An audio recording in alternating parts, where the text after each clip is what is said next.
Berbicara soal kunjungan Raja Arab Saudi, saudara, tidak hanya sekedar kerjasama ekonomi, pertemuan dengan Raja Arab juga berbicara tentang perlindungan warga negara Indonesia di Arab Saudi. Selain itu, pertemuan pemerintah Arab Saudi dengan Indonesia diyakini dapat memperkuat ikatan toleransi.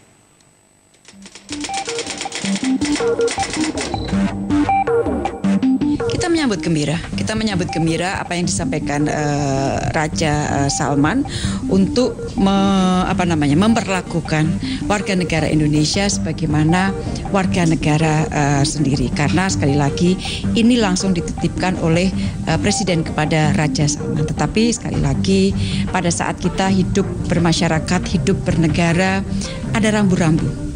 Ada peraturan-peraturan, ada hukum yang harus dihormati. Oleh karena itu saya juga menghimbau kepada masyarakat Indonesia, warga negara Indonesia juga untuk turut menghormati hukum atau peraturan yang berlaku di Arab Saudi. Jadi Presiden langsung menitipkan warga negara Indonesia yang hidup dan bekerja di Arab Saudi kepada Raja Salman.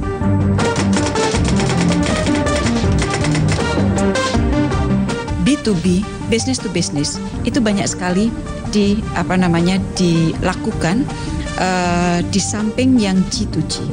Di business to business kemarin kita memperoleh informasi dari Kadin yang menyelenggarakan B2B meeting bahwa ada proyek pembangunan low cost housing, toll road dan lain-lain di Saudi Arabia yang dilakukan oleh BUMN kita yang nilainya lebih atau sekitar 2 billion US dollar.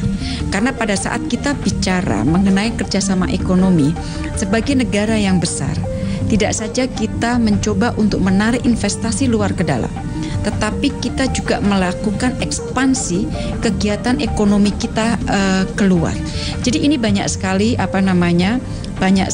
kegiatan-kegiatan yang dilakukan, dan tidak saja mengenai masalah ekonomi. Ada kegiatan-kegiatan lain yang non-ekonomi yang tidak kalah strategis dan pentingnya bagi hubungan dua negara besar yang memiliki pengaruh di kawasan masing-masing, sama-sama anggota G20, sama-sama anggota OKI.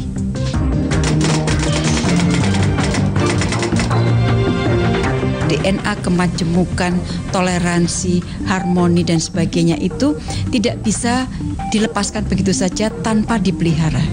Oleh karena itu upaya untuk memelihara DNA kemajemukan toleransi tersebut harus terus dilakukan. Semakin banyak dilakukan, semakin baik.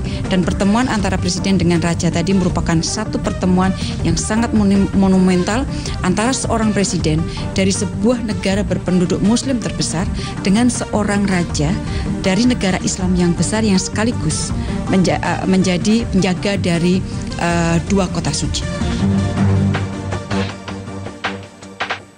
Wakil Presiden Yusuf Kala menegaskan bahwa teknis kesepakatan antara Arab Saudi dan Indonesia akan dilakukan setelah kunjungan Raja Salman. Wapres juga sempat menyinggung bahwa beberapa anggota rombongan Raja Arab Saudi kagum dengan perkembangan Indonesia. Raja begini itu tidak teknis, teknisnya justru setelah ini. Bahwa kemarin ada ditangani Pertamina itu juga sangat bagus, tapi teknisnya setelah ini. Setelah rakyat Saudi melihat ternyata Indonesia tidak seperti dibayangkan. Jangan lupa, umumnya orang Saudi membayangkan kita itu daerah negara kebelakang karena yang ke sana hanya TKI. Jadi pikir seperti negeri TKI lah kita ini, padahal dia tidak apa bedanya Kuala Lumpur, apa bedanya Singapura, seperti begitu. Aduh bos ya, lain-lainnya terlalu rendah kita. Baru mereka juga surprise persepsinya equal bahwa ini lebih bagus Jakarta. Lihat bahwa kita ada daerah kumuh ya, tapi gedung-gedung tinggi itu lebih banyak di sini daripada Riyadh atau Jeddah gitu kan. Ya, jadi mereka juga, jadi kita ingin merubah dulu persepsi, image-nya bahwa Indonesia negara yang maju, sehingga jadi jangan ukur semua berapa jangan, bukan gitu. Itu tadi nanti 11 dari nota kesepahaman ini akan ditindaklanjuti setelah selesainya kunjungan Raja Salman ke Indonesia. Karena itulah yang penting, bukan hanya tanda tangan tapi realisasinya di lapangan dan lain-lain. Usai jeda kita punya sorotan lain di Kompas Petang. Di antaranya adalah sejumlah nama besar akan disebut di persidangan kasus korupsi IKTP pada Kamis pekan depan.